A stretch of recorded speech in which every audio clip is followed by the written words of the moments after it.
విక్రమ్ టీవీకి సబ్స్క్రైబ్ చేయండి. Subscribe to Vikram TV. Subscribe to Vikram TV. Subscribe to Vikram TV. Subscribe to Vikram TV. Please like, share and subscribe to Vikram TV. అసలు ఎందుకు sir అంత కష్టపడ్డా అంటే చెల్లె అయి ఉండి కూడా అన్నకు సపోర్ట్ చేయడం జరిగింది. 16 నెలలు ఆయన జైల్లో ఉన్నప్పుడు అన్న గెలవాలనే ఉద్దేశంతో ముందు అడుగు వేసేసి తను ఆడపిల్ల అయిన కూడా చాలా పాదయాత్ర చేసింది. అది ఒప్పుకోవచ్చు, అందరు కూడా అది చెప్తుంటారు. ఎందుకు షర్మిల గారిని సైడ్ చేయాల్సిన అవసరం ఏమొచ్చింది అంటే తన చెల్లి ఇప్పుడు చాలా వరకు మనం చూస్తే కుటుంబ పాలనలు కూడా నడుస్తున్నాయి. నా బిడ్డకి ఇది, నా కొడుకుకి ఇది అని పదవులు ఇస్తున్నారు. ఈయన చెల్లెకి ఏ పదవి ఇవ్వకుండా ఎందుకు దూరంగా పెట్టడం జరిగింది? ఈయన విజన్ ఏంటిది అసలు జగన్ గారి విజన్? వాళ్ళ మెంటాలిటీ ఇప్పుడు ఆయన ఏంటంటే సీట్ ఎక్కాక ఏకఛత్రాధిపత్యంగా ఉంటాడు. ఆయన ఏదనుకుంటే మైండ్లో అదే. ఓకే, ఆయనకి సలహాలు చెప్పేవాళ్ళు కానీ ఇంకోళ్ళు కానీ లేరు. ఒకసారి ఆయన బాడీ లాంగ్వేజ్ చూసుకుంటే సలహాదారులను అంతమంది పెట్టుకున్నారు కానీ ఎవరైనా డైరెక్ట్గా వెళ్ళి మాట్లాడే పరిస్థితి ఉందా? ఒకళ్ళు మాట్లాడితే ఏం జరుగుతుందో సొంత పార్టీ వాళ్ళకే తెలుసు. అరెస్టులు చేయించి శుభ్రంగా చెత్తగొట్టించి ఆయన పంద అలాగ ఉంటుంది. నేను సీట్ ఎక్కాక నా కింద జీ హుజూర్ అన్నట్టుగానే ఉండాలి తప్ప క్యాజువల్గా మాట్లాడే విధంగా ఉండకూడదు. ఇప్పుడు వీళ్ళ ఇంట్లో మెలిగినట్టుగా పవర్ లేనప్పుడు ఓన్గా వచ్చేసి కూర్చుని వాళ్ళకంతటా వాళ్ళు చేసేయడం వరకు ఇలాంటివి ఆయనకి నచ్చవు. అలాంటి పరిస్థితి వస్తుందేమో అనుకుని ఆయన చేశారని నాకు అనిపిస్తుంది.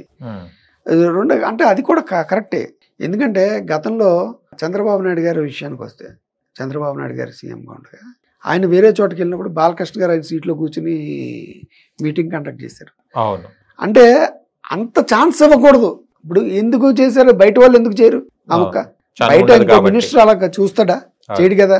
పర్లేదు మనోడే కదా, ఏముంటుంది అనేసి అలాంటి పరిస్థితి దాని వస్తుందేమో, దానివల్ల వ్యతిరేకత వస్తుందేమో అన్నటువంటి దూరాలోచన అనకూడదు. ఓవర్గా థింకింగ్ చేసి వాళ్ళు టోటల్గా ఆపేశారు. అంటే పని చేయడానికి ఉపయోగపడాలి తప్ప పని చేశారు కదా అని నాకు సలహాలు ఇవ్వడము, లేకపోతే నాకు అలా కావాలి ఇలా కావాలి, నాకు ఆ పొజిషన్ ఈ పొజిషన్ అని అనడం ఆయన నచ్చదు.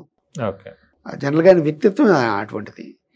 అందువల్ల ఆయన దూరం పెట్టారు. ఇంతవరకు గమనించుకోలేనిది ఇది మనదే కదా, మనవాళ్ళదే కదా, అంతా మనమే చూసుకుంటాం కదా, ఇంకా ఆయన అన్నయ్య అవుతే నేనేనిట్టి కదా అనుకున్న భావించిన ఆవిడకి ఒక కరెంట్ షాక్ కొట్టినట్టుగా అయింది. కరెంట్ షాక్ కొడితే మనిషి ఎలా గిలగిలాడిపోతాడు ఆ టైప్ పరిస్థితి వచ్చింది ఆవిడకి. అందువల్ల ఏంటంటే ఆవిడ టైం చూసుకుని తిరుగుబాటు బాగుంటే ఎగరేశారు. ఓకే, చూస్తే కనుక తెలంగాణలో టీటీడీ ఏదైతే ఉందో అక్కడ ఉన్న వేరే వేరే మతస్థులు కూడా వర్క్ చేస్తున్నారని ఇప్పుడు క్వశ్చన్లు తీస్తున్నారు, పైకి తీస్తున్నారు, రేజ్ చేస్తున్నారు. బట్ గతంలో చంద్రబాబు నాయుడు హయాంలోనే అవి వాళ్ళందరూ అపాయింట్ అయ్యడం జరిగింది. మళ్ళీ అప్పుడు లేని క్వశ్చన్ ఇప్పుడు ఎందుకు వస్తుంది సార్ క్వశ్చన్స్? ఇప్పుడు ఇక్కడ జనరల్గా చూసుకుంటే రాజకీయం. ఓకే, ఇదంతా రాజకీయ నాయకుడు ఎలాగుంటుందంటే బలం ఎక్కడైతే ఉందో అక్కడ వాళ్ళకి సపోర్ట్ ఇస్తారు. యూనిటీ ఎక్కడైతే ఉందో అక్కడ దాన్ని వెళ్తారు. ఇప్పుడు గతంలో హిందువుల్లో అంత యూనిటీ లేదు కాబట్టి ఓట్ బ్యాంక్ ఆధారంగా ఇప్పుడు ఇళ్ళల్లో ఒకడు ఇద్దరు ఉంటే ఒకడు ఓ పార్టీకి వేస్తాడు. వీళ్ళు చెప్పితే మిగతా వాళ్ళు వినరు, ఎవడు నచ్చినట్టుగా వేస్తారు. బట్ వేరే అదర్ కమ్యూనిటీస్లో ఒక యూనిటీ అని ఉంటుంది. ఇస్లామిక్ కమ్యూనిటీలో కానీ క్రిస్టియన్ కమ్యూనిటీలో కానీ ఆ లీడర్ ఒకటి చెప్తే దాన్ని ఫాలో అయ్యేటువంటి పరిస్థితి ఉంది. అందువల్ల ఏది బెనిఫిట్ ఎవరి వైపుకి ఇవ్వాలి అంటే గతంలో ఏంటంటే వీళ్ళ ఓట్లు మనకు కావాలి, వీళ్ళు చెబితే వీళ్ళ కమ్యూనిటీ ఉంటుంది కాబట్టి మనం వీళ్ళకి అపాయింట్మెంట్ ఇవ్వాలి, ఇంపార్టెన్స్ ఇవ్వాలి. ఆయన దాంట్లో అయిన అపాయింట్మెంట్లే చాలా వరకు సిబిఎన్ గారి అంటే 10 సంవత్సరాలు చేశారు కాబట్టి జగన్మోహన్ రెడ్డి గారి టైంలో ఏం లేదు, దాన్ని కంటిన్యూ చేశారు, కొత్తగా అయిన ఏం లేదు. ఓకే, ఇప్పుడు వేరే చూసుకుంటే మోడీ గారు వచ్చిన దగ్గర నుంచి హిందుత్వం అనేది బలపడుతుంది, వాళ్ళలో కూడా కొంచెం యూనిటీ వస్తుంది.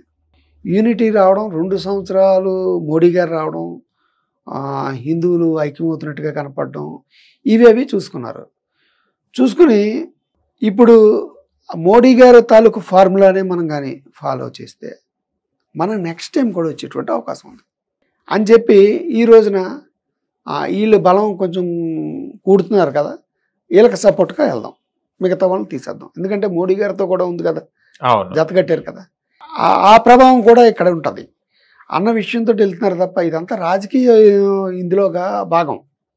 అదేదో ముందే ఉంటే బాబు ఎవరు వాళ్ళు ఎవరి ప్లేసుల్లో ఎవరి హద్దుల్లో వాళ్ళు ఉంటే ఏ గొడవ ఉండదు అని చెప్పడం, వాళ్ళని తీసుకొచ్చి ఇప్పుడు పెట్టడం, ఇప్పుడు తీయడం వల్ల అక్కడి నుంచి మళ్ళీ వ్యతిరేకత వస్తుంది కదా, మమ్మల్ని ఎలా చేస్తారని అది అడ్జస్ట్మెంట్ చేయడం ఏదో చేస్తారనుకోండి.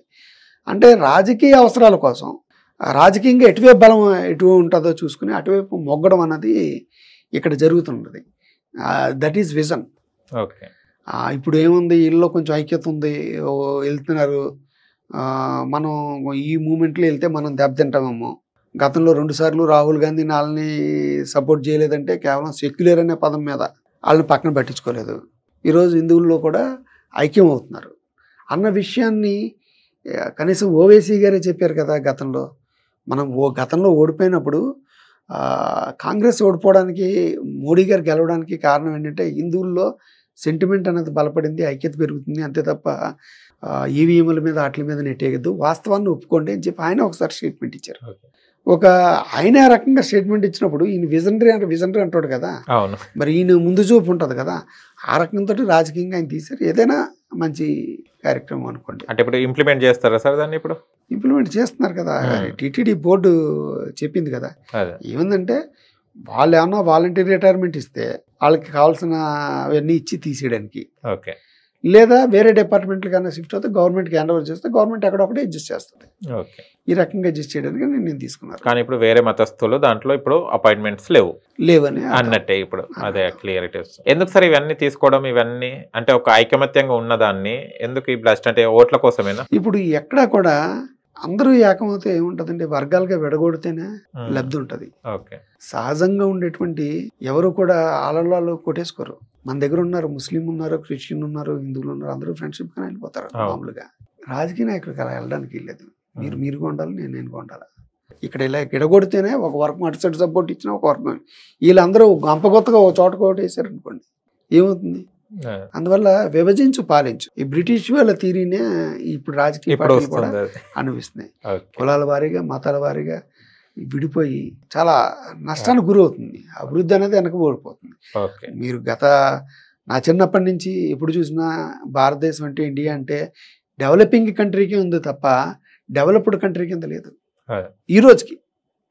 దానికి కారణం ఏంటంటే కులాల మధ్య, మతాల మధ్య చిచ్చు పెట్టేటువంటి పార్టీలు, లబ్ధి పొందేటువంటి పార్టీలు వాస్తవంగా మాట్లాడుకోవడం.